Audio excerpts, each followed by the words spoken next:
नमस्कार साथियों, स्वागत है आप सभी का अग्रिम एमपीपीएससी एकेडमी के इस ऑनलाइन प्लेटफॉर्म पर। और दोस्तों, आज हम बात करेंगे इतिहास विषय की। और दोस्तों, एकदम बेसिक से स्टार्ट करेंगे दोस्तों। कभी नहीं पढ़ा फिर भी समझ में आएगा। तो दोस्तों, चलिए स्टार्ट करते हैं, प्रारंभ करते हैं इतिहास विषय को। और सबसे पहले दोस्तों, हम आज इतिहास विषय क्या है ये जानेंगे, साथ में इतिहास का विभाजन कैसा है ये भी जानेंगे। और दोस्तों, फिर उसके बाद हम लोग प्राचीन भारत का इतिहास पहले देखेंगे। तो चलिए दोस्तों स्टार्ट करते हैं, प्रारंभ करते हैं।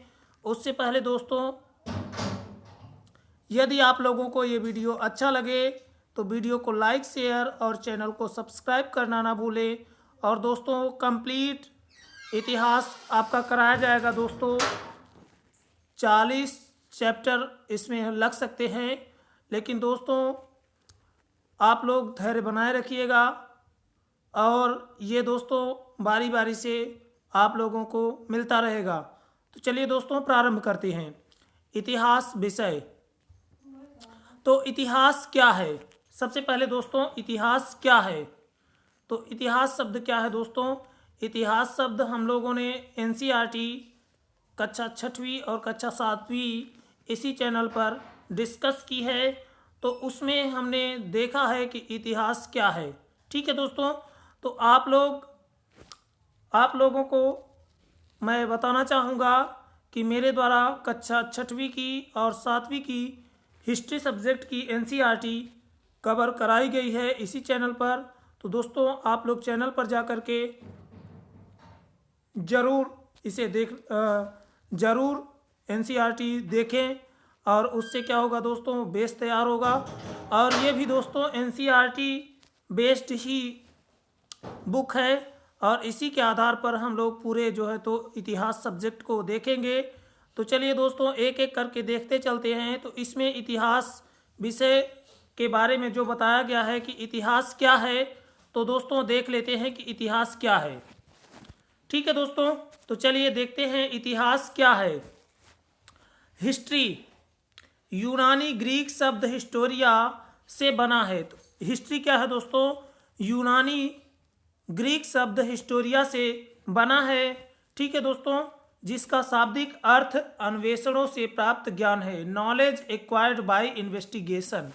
ठीक है दोस्तों, तो इतिहास क्या है दोस्तों? अन्वेषणों से प्राप्त ज्ञान है। इतिहास क्या है दोस्तों? अन्वेषणों से प्राप्त ज्ञान है, जो कि ग्रीक यूनानी शब्द हिस्टोरिया से इसकी क्या है दोस्तों उत्पत्ति हुई है। और इसका मतलब क्या है दोस्तों?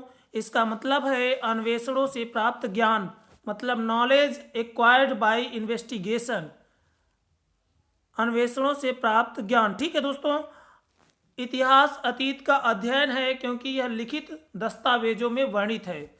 और दोस्तों क्या है? इतिहास क्या होता है दोस्तों? अतीत का अध्ययन है। ठीक है दोस्तों, हम ऐसे भी इतिहास की परिभाषा को समझ सकते हैं कि इतिहास क्या है दोस्तों? अतीत का अध्ययन है ना। और अतीत के अध्ययन के द्वारा हम अतीत की गलतियों को फिर से न दोहराएं और एक बेहतर भविष्य बना लें। तो इसके लिए हमको इतिहास का अध्ययन करना होता है, ताकि हम इतिहास में हुई गलतियों से कुछ सीखें और उससे सीख लेने के बाद हम बेहतर भविष्य का निर्माण कर सकें। तो दोस्तों, इतिहास अतीत का अध्ययन है क्योंकि यह लिखित दस्तावेजों में वर्णित है। इतिहास क्या है दोस्तों? लिखित दस्तावेजों में वर्णित है। ब्रिटेन के इतिहासकार E.H. कार, एडवर्थ हॉलेट कार ने अपनी पुस्तक व्हाट इज हिस्ट्री में इतिहास की परिभाषा दी है। तो ब्रिटेन के एक इतिहासकार है दोस्तों, और उनका नाम क्या है दोस्तों? E.H. कार महोदय है। उनका नाम क्या है दोस्तों? E.H. कार महोदय है। ब्रिटेन के इतिहासकार हैं। इन्होंने अपनी पुस्तक में क्या किया है दोस्तों? इन्होंने अपनी पुस्तक, इनकी पुस्तक का नाम है व्हाट इज हिस्ट्री, मतलब हिस्ट्री क्या है में इतिहास की परिभाषा दी है। और उन्होंने क्या बताया दोस्तों कि इतिहास अतीत और वर्तमान के बीच एक अनंत संवाद है। हिस्ट्री क्या है दोस्तों? इतिहास क्या है? अतीत और वर्तमान के बीच एक अनंत संवाद है। क्या है दोस्तों, अतीत मतलब जो बीत गया है और जो क्या है दोस्तों वर्तमान है, दोनों के बीच क्या है दोस्तों एक अनंत संवाद है ना, जिसका कोई अंत नहीं है, वो क्या है दोस्तों इतिहास है। और ये परिभाषा किसने दी दोस्तों, E.H. कार महोदय जी ने दी, और ये क्या है दोस्तों ब्रिटेन के इतिहासकार हैं। ठीक है दोस्तों, आगे चलते हैं। History is unending dialogue between past and present. History is unending dialogue between past and present. तो क्या है दोस्तों, इतिहास जो है तो कभी न समाप्त होने वाला क्या है दोस्तों, कभी न समाप्त होने वाली बातचीत है, संवाद है पास्ट और प्रेजेंट के बीच में, है ना, भूत और वर्तमान के बीच में क्या है दोस्तों, कभी न समाप्त होने वाला क्या है, संवाद है। ठीक है दोस्तों, आगे देख लेते हैं दोस्तों इतिहास के जन्मदाता कौन थे। तो दोस्तों इतिहास के जन्मदाता को हम यदि देखें तो हेरोडोटस यूनान के प्रथम इतिहासकार व भूगोलवेत्ता थे। तो हेरोडोटस कौन थे दोस्तों, यूनान के प्रथम इतिहासकार थे और भूगोलवेत्ता थे। हेरोडोटस का संस्कृत नाम हरिदत्त था, और उनका जो संस्कृत नाम था क्या था दोस्तों, हरिदत्त था। और हेरोडोट्स हिस्ट्री शब्द के प्रथम प्रयोगकर्ता थे, और इन्होंने ही क्या किया दोस्तों, इतिहास शब्द का पहली बार प्रयोग किया।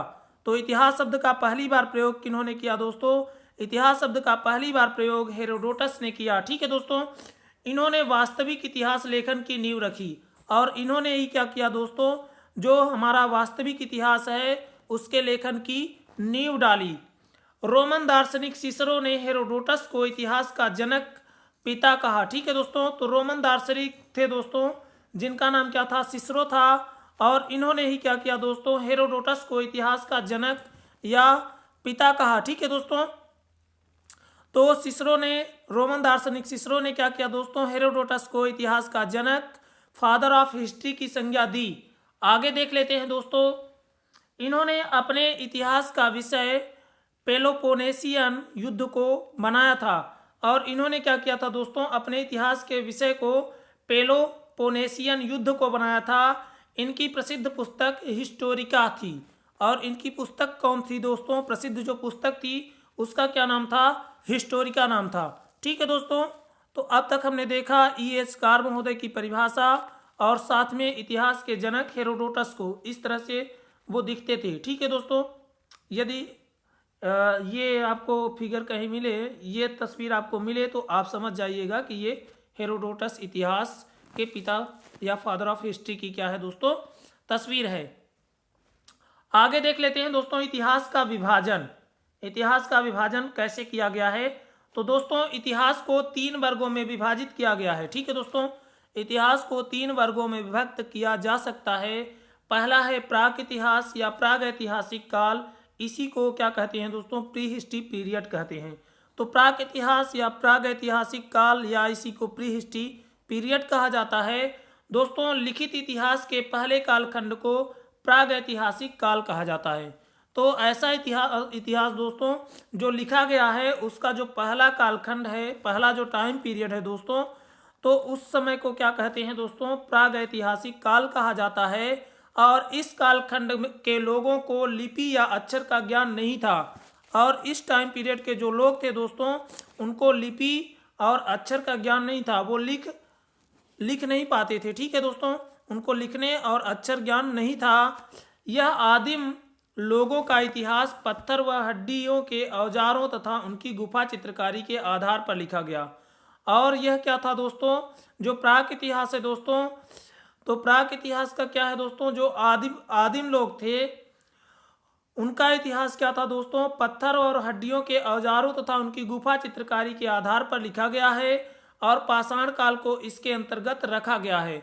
और जो हमारा पाषाण काल है दोस्तों उसको क्या किया गया है, प्राक इतिहास के अंतर्गत रखा गया है। ठीक है दोस्तों, आगे दूसरा विभाजन हम इसका देख लेते हैं दोस्तों। तो दूसरा विभाजन इसका है दोस्तों आद्य ऐतिहासिक काल, प्रोटो हिस्ट्री पीरियड, आद्य ऐतिहासिक काल। तो उस कालखंड को इतिहास उस कालखंड का इतिहास जो ऐतिहासिक काल से पहले का है, जब लिपि व अक्षर का उन्हें ज्ञान था, लेकिन आज भी उसे पढ़ा नहीं जा सका है। तो क्या है दोस्तों, आद्य ऐतिहासिक काल प्रोटो हिस्ट्री पीरियड क्या है दोस्तों, उस कालखंड को का इतिहास है जब क्या था दोस्तों, लिपि और अक्षर का उन्हें ज्ञान था लेकिन आज तक उन्हें पढ़ा नहीं जा सका है। आज तक उस लिपि और अक्षर को क्या किया गया है दोस्तों, पढ़ा नहीं जा सका है। तो उसको आद्य ऐतिहासिक काल के अंतर्गत रखा जाता है। ठीक है दोस्तों, इतिहास लेखन की दृष्टि से सिंधु सभ्यता, सिंधु घाटी की सभ्यता व वैदिक काल को इसी कालखंड के अंतर्गत रखा गया है। तो सिंधु घाटी सभ्यता और जो वैदिक सभ्यता है दोस्तों, उसको प्रोटो हिस्ट्री टाइम पीरियड का माना जाता है, क्योंकि ये लिपि चित्रात्मक व प्रतीकात्मक हैं जिनका अर्थ निकालना कठिन है। क्योंकि इस टाइम पीरियड की क्या है दोस्तों, जो लिपि है, ठीक है दोस्तों, वो क्या है, चित्रात्मक है और प्रतीकात्मक है और इनका कोई भी अर्थ निकालना क्या है, संभव नहीं है। ठीक है दोस्तों, आगे देख लेते हैं ऐतिहासिक काल, हिस्टोरिक पीरियड। ठीक है दोस्तों, तो इतिहास का वह काल जिससे संबंधित लिखित सामग्री प्राप्त होती है। तो इतिहास का वह काल जिससे क्या है दोस्तों, संबंधित लिखित सामग्री प्राप्त होती है एवं उसे पढ़ा जा सका है। क्या है दोस्तों, जिस काल की लिखित सामग्री प्राप्त होती है, और क्या है दोस्तों, जिस काल की लिखित सामग्री प्राप्त होती है और उसे पढ़ा जा सका है, वह क्या है दोस्तों, ऐतिहासिक काल कहलाता है। और भारत में यह काल 6वीं शताब्दी ईस्वी पूर्व से प्रारंभ होता है और महाजनपद काल से अब तक का कालखंड क्या है दोस्तों, इसमें सम्मिलित है। तो भारत में जो ऐतिहासिक काल है दोस्तों, वो 6वीं शताब्दी ईस्वी पूर्व से प्रारंभ होता है और महाजनपद काल से अब तक का जो कालखंड है वो इसमें क्या है दोस्तों, शामिल है। ठीक है दोस्तों,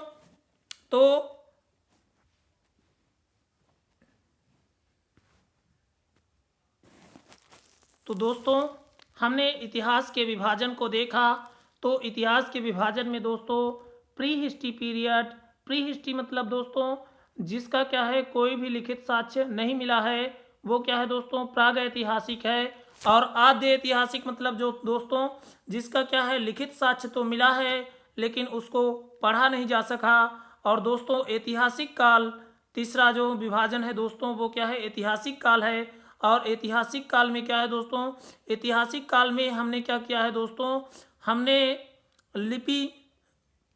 हमें जो है तो लिपि भी मिली है और हम उसको पढ़ भी सके हैं। तो उस टाइम पीरियड को क्या कहा गया है दोस्तों, ऐतिहासिक काल कहा गया है। अब थोड़ा सा देख लेते हैं दोस्तों, भारतीय पुरातत्व के जनक कौन है।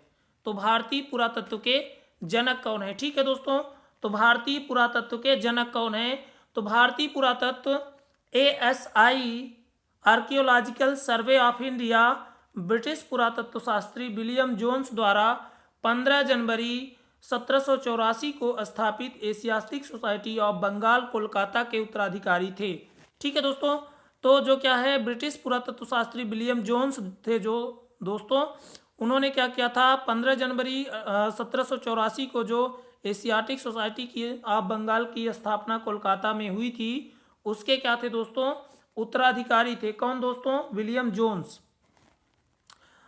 क्या थे दोस्तों, भारतीय पुरातत्व सर्वेक्षण ASI ब्रिटिश पुरातत्व शास्त्री विलियम जोन्स द्वारा 15 जनवरी 1784 को स्थापित Asiatic Society of Bengal Kolkata का उत्तराधिकारी थे। 1788 में इनका पत्र द एशियाटिक रिसर्चेज प्रकाशित होना प्रारंभ हुआ। ठीक है दोस्तों, तो 1788 में जो इनका पत्र था द एशियाटिक रिसर्चेज क्या हुआ दोस्तों, प्रकाशित होना आरंभ हुआ था।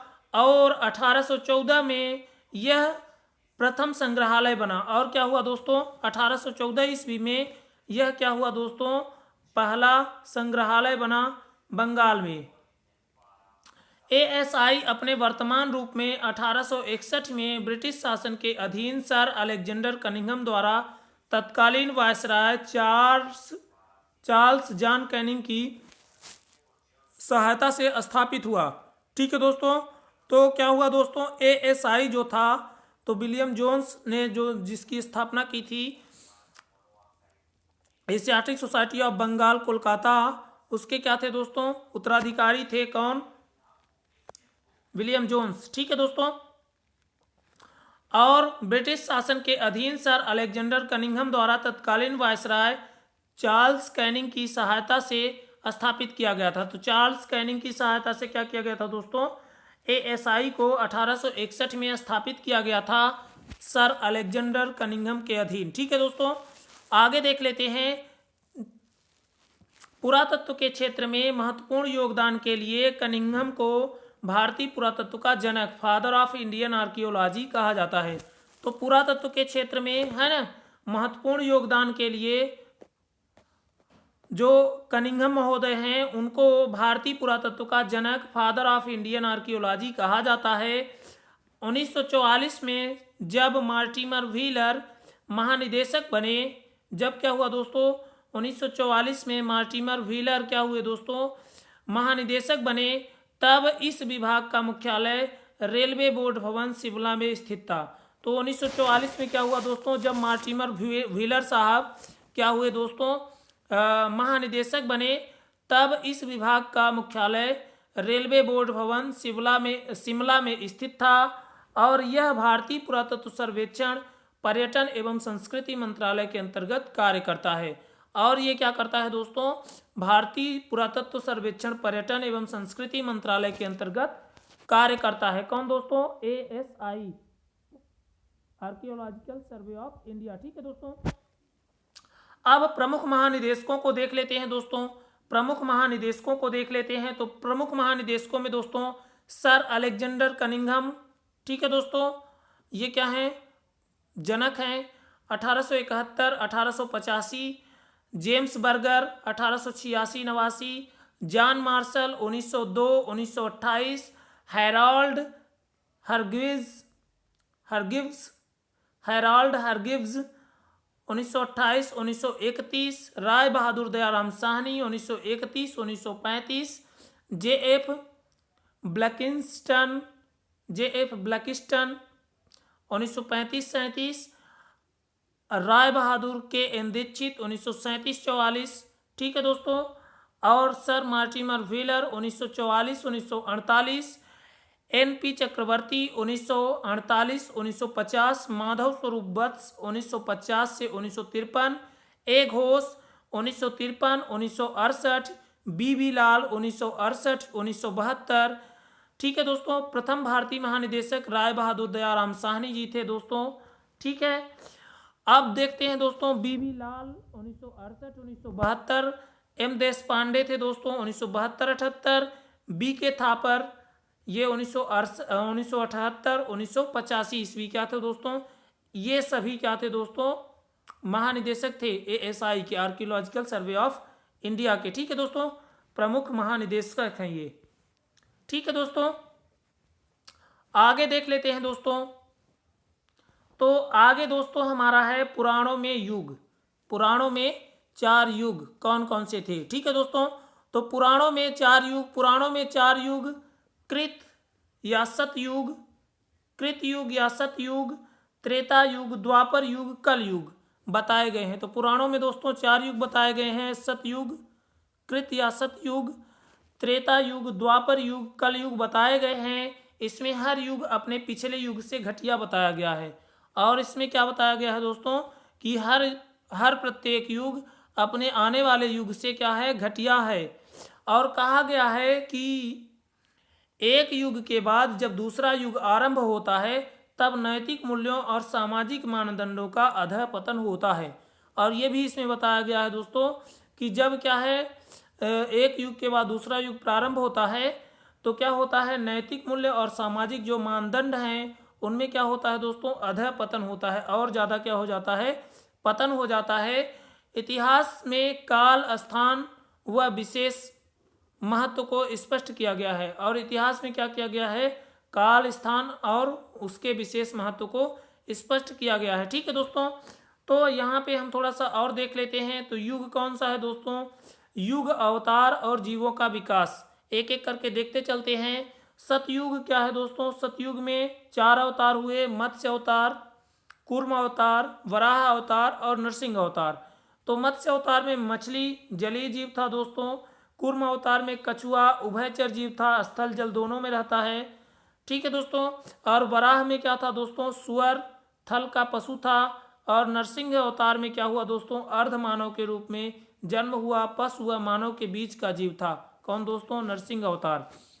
और दोस्तों फिर त्रेता युग आया दोस्तों, तो त्रेता युग में 52 अवतार 52 लघु मानव का जन्म हुआ। और दोस्तों उसी में परशुराम अवतार, परशु फरसा वाले राम, शस्त्र प्रयोक्ता मानव ने क्या किया दोस्तों, जन्म लिया। और राम अवतार राम समुदाय में रहने वाला क्या था दोस्तों, मानव था। राम समुदाय में रहने वाला क्या था दोस्तों, मानव था।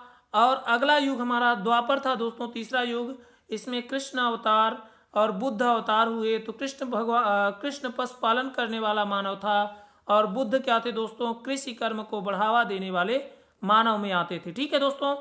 और दोस्तों जो कलयुग है, इसमें जो अवतार हुआ दोस्तों वो कल्कि अवतार है। और कल्कि दोस्तों क्या है, भविष्य का मानव, संहारक शक्ति वाला मानव है।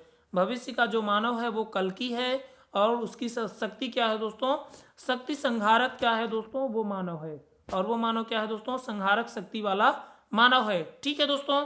अब विशेष देख लेते हैं दोस्तों। विष्णु पुराण में 4 युगों का सही क्रम इस प्रकार बताया गया है। और विष्णु पुराण में ये क्या है दोस्तों, चारों युगों का सही क्रम इस तरह से बताया गया है। तो ठीक है दोस्तों, याद रखेंगे कि सतयुग में मत्स्य, कूर्म, वराह, नरसिंह। ठीक है दोस्तों। तो मत्स्य में मछली, कूर्म में कछुआ, वराह में सुअर। ठीक है दोस्तों। और नरसिंह में अर्धमानव। और दोस्तों त्रेता में बौना, परशु और राम, 3 अवतार हुए दोस्तों। और दोस्तों द्वापर में कृष्ण और बुद्ध, और कलयुग में कल्कि अवतार। ठीक है दोस्तों, इस तरह से याद रखेंगे आप लोग। अब आगे देख लेते हैं दोस्तों, कल्प। कल्प क्या था, ठीक है दोस्तों। तो सबसे पहले कल्प देख लेते हैं। तो ब्रह्मा का दिन था। जब क्या हुआ दोस्तों, ब्रह्मा जी ने क्या किया था दोस्तों, सृष्टि बनाई थी, तो उसको कल्प यहाँ कहा गया है। फिर मनवंदर 21 दिव्य युग हुए। फिर उसके बाद दिव्य युग चार युग। ठीक है दोस्तों। और इसमें से 4 युगों में दोस्तों वो विभाजन वही बताया गया है, सतयुग, त्रेता युग, द्वापर युग और कलयुग। तो चार गुणे क्या है दोस्तों, 4,32,000। ठीक है दोस्तों, 4 गुणते 4,32,000 वर्ष सतयुग चला। और 3 गुणे 4,32,000 वर्ष त्रेता युग चला दोस्तों। और क्या है, 2 गुणे 4,32,000 वर्ष द्वापर युग चला। और दोस्तों जो कलयुग था वो 1 गुणे 4,32,000 वर्ष चलेगा। ठीक है दोस्तों। तो 4,32,000 साल कलयुग चलेगा। ठीक है दोस्तों। अब देख लेते हैं इतिहास में तिथियां। इतिहास में तिथियों का क्या महत्व है दोस्तों। तो अंग्रेजी में बीसी ईसवी पूर्व का तात्पर्य बिफोर क्राइस्ट, ईसा पूर्व से है। तो अंग्रेजी में क्या है दोस्तों, जो बीसी लिखा रहता है उसका मतलब है ईसवी पूर्व, जिसका क्या है दोस्तों तात्पर्य होता है बिफोर क्राइस्ट, ईसा पूर्व से है। बिफोर क्राइस्ट मतलब दोस्तों ईसा से पहले, है ना। तो ईसा पूर्व से है, ईसा मसीह के जन्म से पूर्व का है। ठीक है दोस्तों। जब ईसा मसीह जी का क्या हुआ था दोस्तों, जन्म हुआ था, उससे पहले को बताता है बीसी। और कभी कभी तिथियों से पहले एडी, ईस्वी लिखा जाता है। और यह एनो डोमिनी नामक 2 लैटिन शब्दों से बना है। तो एडी क्या है दोस्तों, एनो डोमिनी नामक 2 लैटिन शब्दों से बना है, और इसका तात्पर्य है ईसा मसीह के जन्म के वर्ष से। तो दोस्तों बीसी बिफोर क्राइस्ट, ईसा पूर्व मतलब ईसा मसीह के जन्म से पहले का समय। और दोस्तों क्या है दोस्तों, एडी जो है वो एनो डोमिनी है, लैटिन 2 शब्दों से मिलकर बना है। और इसका तात्पर्य होता है दोस्तों एनो डोमिनी, ईसा मसीह के जन्म के वर्ष से। तो ईसा मसीह के जन्म के वर्ष से, है ना, एडी ईस्वी सन शुरू हुआ, और उससे पहले दोस्तों बीसी था। ठीक है दोस्तों। तो आजकल एडी को सीई तथा बीसी को बीसीई का प्रयोग, बीसी के स्थान पर बीसीई का प्रयोग होता है।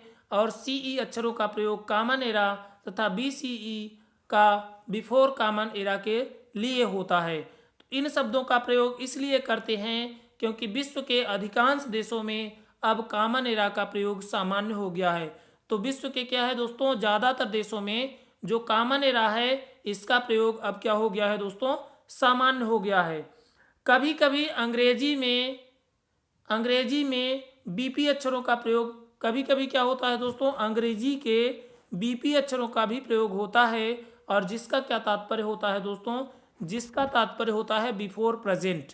जिसका क्या तात्पर्य होता है दोस्तों, बिफोर प्रेजेंट, वर्तमान से पहले शब्दों का प्रयोग किया जाता है। तो बीपी में क्या किया जाता है दोस्तों, वर्तमान से पहले शब्दों का प्रयोग किया जाता है।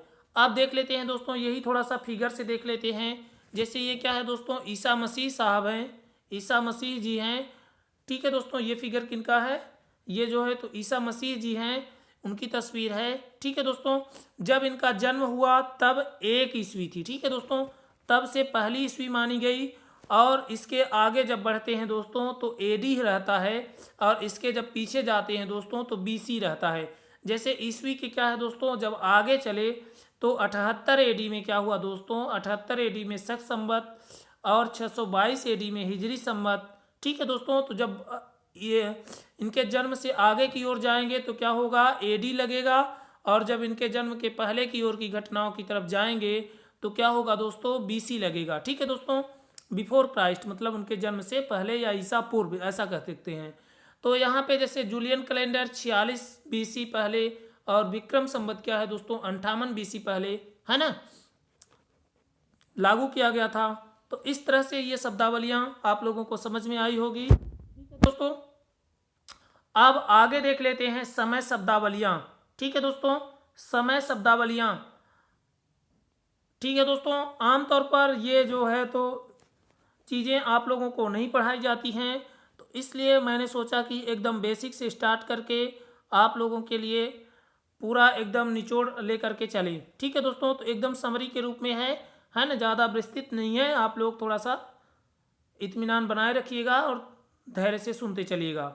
तो समय शब्दावलियाँ, एक पहला पॉइंट है दोस्तों, दशक, डिकेड। डिकेड क्या होता है दोस्तों, तो डिकेड मतलब दोस्तों 10 वर्ष की अवधि, सिल्वर जुबली दोस्तों 25 वर्ष की अवधि, रूबी जुबली दोस्तों 40 वर्ष की अवधि, और फर्स्ट हाफ दोस्तों पूर्वार्ध जिसको कहते हैं दोस्तों तो 50 वर्ष, 1 से 50 वर्ष तक, और गोल्डन जुबली दोस्तों 50 वर्ष की अवधि, और डायमंड जुबली दोस्तों 60 वर्ष की अवधि, और प्लेटिनम जुबली दोस्तों 75 वर्ष की अवधि। ठीक है दोस्तों, तो याद रखेंगे, दशक मतलब 10 वर्ष, सिल्वर जुबली 25 वर्ष, रूबी जुबली 40 वर्ष, और फर्स्ट हाफ मतलब 1 से 50 वर्ष तक।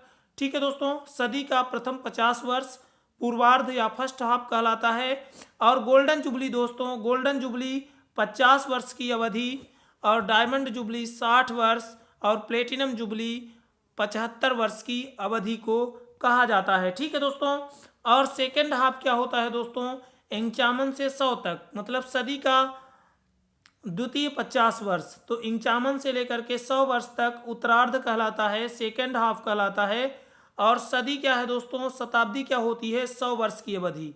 सेंचुरी क्या होती है दोस्तों, 100 वर्ष की अवधि सेंचुरी कहलाती है, शताब्दी कहलाती है। और सहस्त्राब्दी क्या कहलाती है दोस्तों, मिलेनियम जिसको कहते हैं, ये 1000 वर्ष की अवधि होती है। और ग्रेट जुबली क्या होती है दोस्तों, 2000 वर्ष की अवधि। तो 2000 वर्ष की अवधि क्या है दोस्तों, ग्रेट जुबली के नाम से जानी जाती है। एक बार फिर से रिवाइज करते हैं दोस्तों, दशक 10 वर्ष, सिल्वर जुबली 25 वर्ष, रूबी जुबली 40 वर्ष, है ना, पूर्वार्ध दोस्तों फर्स्ट हाफ कहते हैं इसको, 1 से लेकर के 50 साल तक। और दोस्तों गोल्डन जुबली क्या है, 60 साल, डायमंड जुबली गोल्डन जुबली दोस्तों 50 वर्ष की अवधि, डायमंड जुबली 60 वर्ष की अवधि, प्लेटिनम जुबली 75 वर्ष। और उत्तरार्ध क्या होता है दोस्तों, 51 से 100 वर्ष तक का टाइम पीरियड, है ना, उत्तरार्ध कहलाएगा, सेकेंड हाफ। और सेंचुरी क्या होती है दोस्तों, 100 वर्ष की अवधि हो जाएगी। और मिलेनियम या सहस्त्राब्दी 1000 वर्ष की, और ग्रेट जुबली दोस्तों 2000 वर्ष की अवधि होती है। ठीक है दोस्तों, अब चलते हैं म्यूजियम की शुरुआत की ओर। तो म्यूजियम शब्द की उत्पत्ति ग्रीक भाषा के माउसियन शब्द से हुई है। तो म्यूजियम शब्द की उत्पत्ति क्या हुई है दोस्तों, ग्रीक भाषा के माउसियन शब्द से हुई है, जिसका अर्थ एकांत में अध्ययन करने का मंदिर है। जिसका अर्थ क्या है दोस्तों? एकांत में अध्ययन करने का मंदिर है। और विश्व का प्रथम म्यूजियम अलेक्जेंड्रिया में ईसा में तीसरी शताब्दी पहले बनाया गया था। तो ईसा से तीसरी शताब्दी पहले क्या हुआ था दोस्तों? विश्व का पहला म्यूजियम अलेक्जेंड्रिया में बनाया गया था। ईसा में तीसरी शताब्दी पहले बनाया गया था। इसमें शोधकर्ताओं को ज्ञान प्रदान करने वाली, इसमें क्या था दोस्तों? शोधकर्ता जो थे उनको ज्ञान प्रदान करने वाली क्या थी दोस्तों? शोधकर्ताओं को ज्ञान प्रदान करने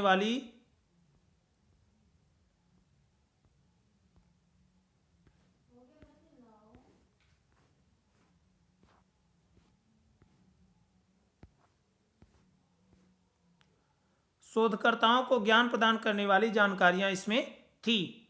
ठीक है दोस्तों, आगे देख लेते हैं प्रमुख संवत कौन कौन से थे दोस्तों। तो प्रमुख संवत कली संवत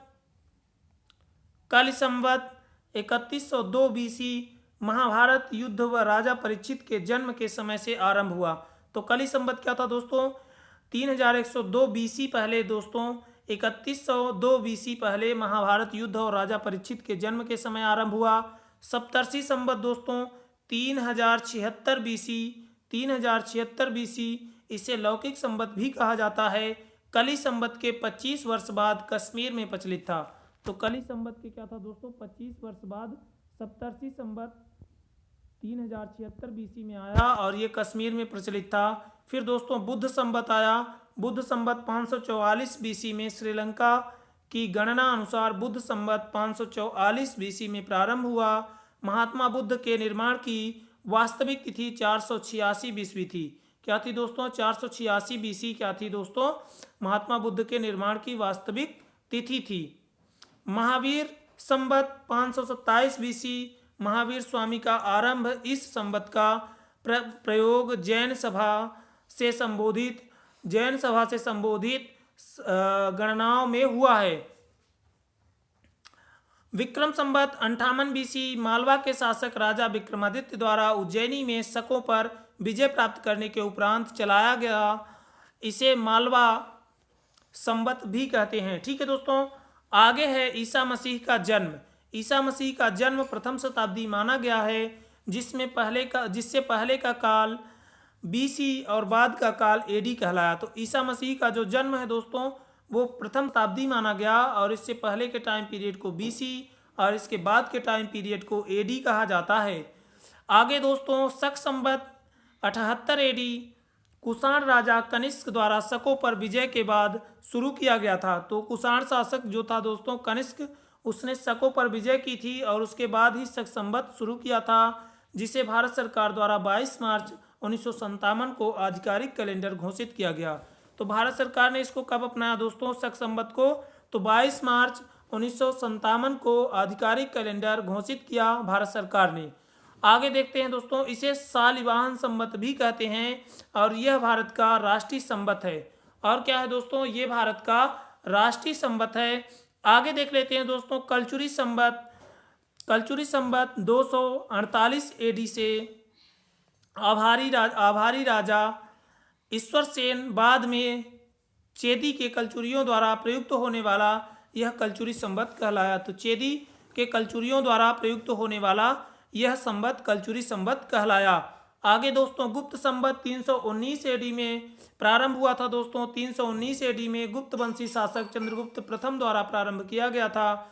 हर्ष संवत दोस्तों 606 एडी कन्नौज के शासक हर्षवर्धन द्वारा राज्यारोहण के समय प्रारंभ किया गया था। हिजरी संवत दोस्तों 622 एडी, हिजरी संवत दोस्तों 622 ईस्वी से हिजरी संवत का आरंभ हुआ। यह तिथि हजरत मोहम्मद साहब का मक्का त्याग कर मदीना जाने की स्मृति में है। मदीना जाने को हिजरत कहा जाता है और मदीना जाने को क्या कहा जाता है दोस्तों? हिजरत कहा जाता है। कोल्लम संवत 825 ईस्वी, तो कल्याणी के शासक चालुक्य शासक विक्रमादित्य चतुर्थ द्वारा मालाबार केरल क्षेत्र में प्रारंभ किया गया था। इसे चालुक्य विक्रम संवत भी कहा जाता है। ठीक है दोस्तों, आगे देख लेते हैं इलाही संवत 1583 एडी मुगल सम्राट अकबर द्वारा प्रारंभ। तो इलाही संवत दोस्तों 1583 ईस्वी मुगल सम्राट अकबर द्वारा प्रारंभ किया गया था। राजशक संवत दोस्तों 1673 एडी में मराठा शासक छत्रपति शिवाजी द्वारा राज्यारोहण के उपलक्ष्य में प्रारंभ किया गया था। तो मराठा शासक छत्रपति शिवाजी ने राजशक संवत क्या किया था दोस्तों, अपने राज्यारोहण के उपलक्ष्य में प्रारंभ किया गया था। ठीक है दोस्तों, आगे देख लेते हैं कैलेंडर का विकास क्रम। ठीक है दोस्तों, कैलेंडर का विकास क्रम। तो सबसे पहले दोस्तों जूलियस सीजर जूलियन कैलेंडर, और दोस्तों डायोनीसियस एग्जीगुअस ईसाई कैलेंडर, और पोप ग्रेगरी क्या थे दोस्तों, ग्रेगोरियन कैलेंडर। ठीक है दोस्तों, तो Julius Caesar Julian calendar 46 BC, फिर उसके बाद डायोनीसियस एग्जीगुअस ईसाई कैलेंडर 527 बीसी, और पोप ग्रेगोरियन कैलेंडर 1582 एडी। ठीक है दोस्तों, आगे देख लेते हैं भारतीय इतिहास एक अवलोकन। ठीक है दोस्तों, भारतीय इतिहास एक अवलोकन। सिंधु सभ्यता दोस्तों 2500 बीसी, वैदिक संस्कृति 1500 बीसी से 1000 बीसी तक। ठीक है दोस्तों, आगे दोस्तों बौद्ध व जैन धर्म 500 बीसी, मौर्य साम्राज्य 322 बीसी से 185 बीसी तक, और दोस्तों फिर एडी हमारा शुरू होता है। तो गुप्त काल भारत का स्वर्ण युग 300 एडी से 500 एडी। ठीक है दोस्तों, फिर उत्तर व दक्षिण भारत में छोटे छोटे राज्यों का उदय 500 एडी से 1000 एडी। फिर दोस्तों मुस्लिम आक्रमण 1000 एडी से 1600 एडी। फिर दोस्तों 1600 से 2000 एडी यूरोपियों का आगमन, और दोस्तों फिर 2000 एडी से दोस्तों यहाँ पे यूरोपियों का क्या हुआ दोस्तों, आगमन हुआ। और उसी में क्या है दोस्तों 1947 में क्या हुआ दोस्तों, भारत को स्वतंत्रता मिली। ठीक है दोस्तों, अब देख लेते हैं भारत का नामकरण कैसे हुआ। भारत का दोस्तों नामकरण क्या क्या नाम है भारत का, ये भी देख लेते हैं। इंडिया शब्द इंडस से निकला है, जिसे संस्कृत में सिंधु कहा जाता है। तो इंडिया शब्द क्या है दोस्तों, इंडस से निकला है, और इसको संस्कृत में क्या कहा जाता है, सिंधु कहा जाता है। भारतवर्ष नाम सर्वप्रथम पाणिनि की अष्टाध्यायी में आया है, और जो भारतवर्ष शब्द है दोस्तों, इसका नाम सर्वप्रथम पाणिनि की अष्टाध्यायी में आया है। भारत देश का यह नामकरण ऋग्वैदिक काल के प्रमुख जन भरत के नाम पर किया गया है। और जो भारत देश है दोस्तों, भारत देश का यह जो नामकरण है, जो ये नाम रखा गया है दोस्तों, वो ऋग्वैदिक काल के प्रमुख जो जन थे, उसमें जो भरत जन थे उनके नाम पर है ना, भारत का नाम भारतवर्ष रखा गया। वैदिक काल में उत्तर भारत को आर्यावर्त कहा जाता था, और दक्षिण भारत को दक्षिणापथ कहा जाता था। जैन कथाओं के अनुसार देश का यह नाम प्रथम जैन तीर्थकर ऋषभदेव के बड़े पुत्र का नाम भारत था। तो दक्षिणापथ क्या था दोस्तों, दक्षिण भारत को दक्षिणापथ, वैदिक काल में जो उत्तरी भारत था उसको आर्यावर्त, और जो दक्षिणी भारत था दोस्तों उसको दक्षिणापथ कहा जाता था। और जैन कथाओं के अनुसार दोस्तों देश का नाम प्रथम जैन तीर्थकर ऋषभदेव के बड़े पुत्र, जिनका क्या नाम था दोस्तों, भारत नाम था, उनके नाम पर भारत था, जो प्रतापी व शक्तिशाली राजा थे। और वो क्या थे दोस्तों, प्रतापी और शक्तिशाली राजा थे। पौराणिक कथाओं के अनुसार पौरुष वंश के राजा, और जो हमारी पौराणिक कथाएं हैं दोस्तों, उनके अनुसार पौरुष वंश के राजा दुष्यंत एवं शकुंतला के पुत्र भरत के नाम पर इसका नाम भरत दिया गया। ब्राह्मण ग्रंथों में इस देश को भारतवर्ष कहा गया है। विष्णु पुराण में समुद्र के उत्तर और हिमालय के दक्षिण में जो देश स्थित है उसका नाम भारत है। तो क्या है दोस्तों, विष्णु पुराण में क्या कहा गया है कि समुद्र के उत्तर और हिमालय के दक्षिण में जो देश स्थित है उसका नाम भारत है, क्योंकि यहाँ भारतीय संतति, भारत की प्रजाति निवास करती है। क्यों दोस्तों, क्योंकि यहाँ पर क्या है, भारतीय संतति, भारत की प्रजाति निवास करती है। भागवत पुराण में इस देश को अजनाभ वर्ष की संज्ञा दी गई है। और भागवत पुराण में क्या कहा गया है दोस्तों, भारत देश को अजनाभ वर्ष की संज्ञा दी गई है। और भारत को जम्बूद्वीप का एक भाग भी माना जाता है। बौद्ध ग्रंथों में जम्बूद्वीप उस भूभाग को कहा गया है जहां ईसा पूर्व 3री शताब्दी में मौर्य वंश का शासन था। तो जम्बूद्वीप क्या कहा गया है दोस्तों? बौद्ध ग्रंथों में जम्बूद्वीप उस भाग को कहा गया है जहां ईसा पूर्व 3री शताब्दी में मौर्य वंश का क्या था दोस्तों? शासन था। अब दोस्तों देख लेते हैं यूनानियों ने भारतवर्ष के लिए किस शब्द का प्रयोग किया। तो यूनानियों ने भारत के लिए इंडिया शब्द का प्रयोग किया, जबकि मध्यकालीन लेखकों ने इस देश को हिंद अथवा हिंदुस्तान नाम से संबोधित किया। जो मध्यकालीन क्या थे दोस्तों? लेखक थे। उन्होंने क्या कहा दोस्तों? उन्होंने इस देश को हिंद अथवा हिंदुस्तान नाम से संबोधित किया। यह शब्द भी फारसी शब्द हिंदू से बना है। यूनानी भाषा के इंदे के आधार पर अंग्रेज इसे इंडिया कहने लगे। देश का वर्तमान भारत नाम भी प्राचीन काल से प्रचलित रहा, अर्थात इसका अर्थ है भरतों का देश। भरत एक प्राचीन कबीले का नाम था। भारतवर्ष का सर्वप्रथम उल्लेख हाथी गुफा अभिलेख में मिलता है। और भारतवर्ष का जो पहला क्या है दोस्तों? उल्लेख है वो कहाँ मिलता है? सर्वप्रथम हाथी गुफा अभिलेख में मिलता है।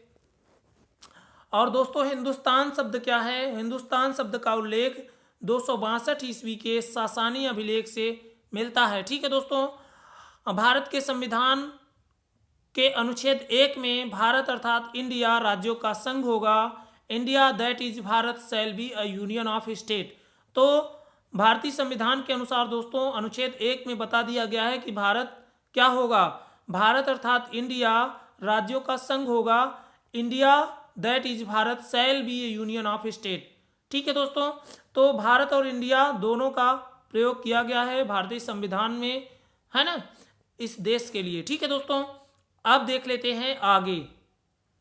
स्थापना हुई इसमें विविध, तो अब देख लेते हैं दोस्तों आगे म्यूजियम डे की शुरुआत कैसे हुई और भारत में म्यूजियम डे का इतिहास कैसा है।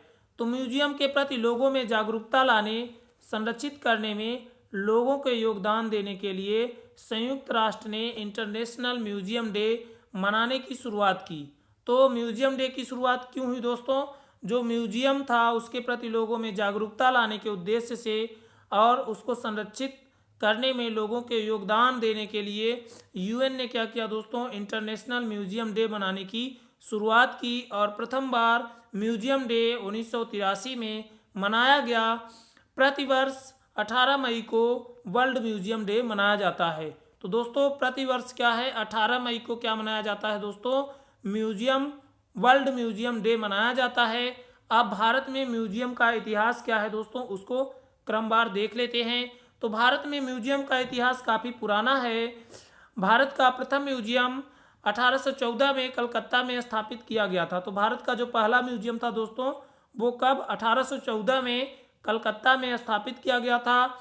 और एशियाटिक सोसाइटी ऑफ बंगाल द्वारा स्थापित यह म्यूजियम एशिया का सबसे पुराना और सबसे बड़ा म्यूजियम है। तो एशिया का सबसे पुराना और सबसे बड़ा म्यूजियम कहाँ है दोस्तों? भारत में है। और वो क्या है? एशियाटिक सोसाइटी ऑफ बंगाल में स्थापित है। ठीक है दोस्तों, एशियाटिक सोसाइटी ऑफ बंगाल द्वारा स्थापित है। इस म्यूजियम को इस उद्देश्य से स्थापित किया गया था जिससे यहाँ की कलात्मक वस्तुओं को संग्रह कर देश से बाहर ले जाया जा सके। इस म्यूजियम में संग्रहित कई दुर्लभ व कलात्मक वस्तुओं को अंग्रेज शासकों द्वारा इंग्लैंड भेज दिया गया। और इस म्यूजियम में क्या है दोस्तों? संग्रहित जो कई दुर्लभ व कलात्मक वस्तुएं हैं उसको अंग्रेज शासकों ने क्या किया दोस्तों? इंग्लैंड में भेज दिया। विश्व की अनेक वस्तुओं का संग्रह किया गया था। इसके बाद ऐसे म्यूजियम की स्थापना हुई जिसमें विविध यंत्र, जानवरों की खालें, हाथी दांत रखे गए। 19वीं शताब्दी में राजा महाराजाओं ने म्यूजियमों की स्थापना में विशेष योगदान दिया। फ्रांस की राज्य क्रांति के बाद म्यूजियम सामान्य व्यक्तियों के लिए खोल दिए गए। और जो फ्रांस की राज्य क्रांति थी दोस्तों उसके बाद क्या हुआ? जो म्यूजियम थे वो सामान्य लोगों के लिए खोल दिए गए। 1830 में जर्मनी के बर्लिन शहर में फाल्टेस म्यूजियम का निर्माण किया गया। और 1830 में क्या हुआ दोस्तों? जो जर्मनी का बर्लिन शहर था वहाँ पर फाल्टेस म्यूजियम का निर्माण किया गया। आधुनिक ढंग का सबसे पुराना संग्रहालय ऑक्सफोर्ड में है जो 1679 में बना था। 1679 में बना था। 1874 में स्थापित American museum of natural history का सबसे बड़ा म्यूजियम होने का दर्जा प्राप्त है। तो 1874 में क्या है दोस्तों, जो स्थापित अमेरिकी म्यूजियम ऑफ नेचुरल हिस्ट्री है वो क्या है, सबसे बड़ा म्यूजियम होने का दर्जा प्राप्त कर लिया है। म्यूजियमों में अनेक दुर्लभ वस्तुएं संग्रहित होती हैं, इसलिए उन्हें विशेष सुरक्षा प्रदान की जाती है। ठीक है दोस्तों, अब आगे है ईस्वी संवत का विक्रम संवत में परिवर्तन। ईस्वी संवत में 57 जोड़कर प्राप्त किया जा सकता है। तो यदि क्या करें दोस्तों, ईस्वी संवत में 57 प्लस कर दे तो विक्रम संवत बन जाता है। जैसे 2018 है दोस्तों, तो इसमें 57 जोड़ देंगे तो 2075 बन जाएगा। तो 2075 2018 में क्या हो जाएगा दोस्तों, ईस्वी संवत है, और उसमें जब 57 जोड़ देंगे तो जो 2075 होगा तो वो क्या हो जाएगा, विक्रम संवत हो जाएगा। तो इस समय क्या है दोस्तों, यदि हम 2020 के अनुसार देखें तो क्या देखेंगे कि 2020 में जब 57 जोड़ेंगे तो 2000 क्या हो जाएगा, 2000 क्या हो जाएगा दोस्तों, 2077 हो जाएगा। क्या हो जाएगा दोस्तों, 2077 विक्रम संवत। ईस्वी संवत का शक संवत में परिवर्तन कैसे होगा दोस्तों, तो ईस्वी संवत में क्या करेंगे दोस्तों, 78 घटा देंगे। ईस्वी संवत में क्या करेंगे, 78 को घटा देंगे, एक शक संवत प्राप्त हो जाएगा।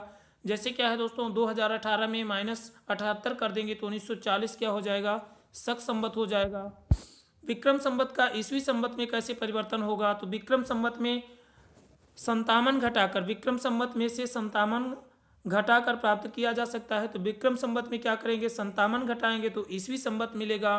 तो 2075 में 57 घटा देंगे दोस्तों तो क्या हो जाएगा, 2018 मिल जाएगा। तो शक संवत का ईस्वी संवत में परिवर्तन शक संवत में 78 जोड़कर प्राप्त किया जा सकता है। ठीक है दोस्तों, तो इस तरह से दोस्तों ये हो गया संवत। और दोस्तों अब हम आगे की बातें नेक्स्ट सेशन में करेंगे। तो चलिए दोस्तों, बहुत बहुत धन्यवाद, थैंक्स फॉर वाचिंग। और दोस्तों यदि आप लोगों को वीडियो अच्छा लगे तो वीडियो को लाइक, शेयर और चैनल को सब्सक्राइब करना ना भूलें। तो दोस्तों आगे की बात अगले सेशन में। धन्यवाद, जय हिंद।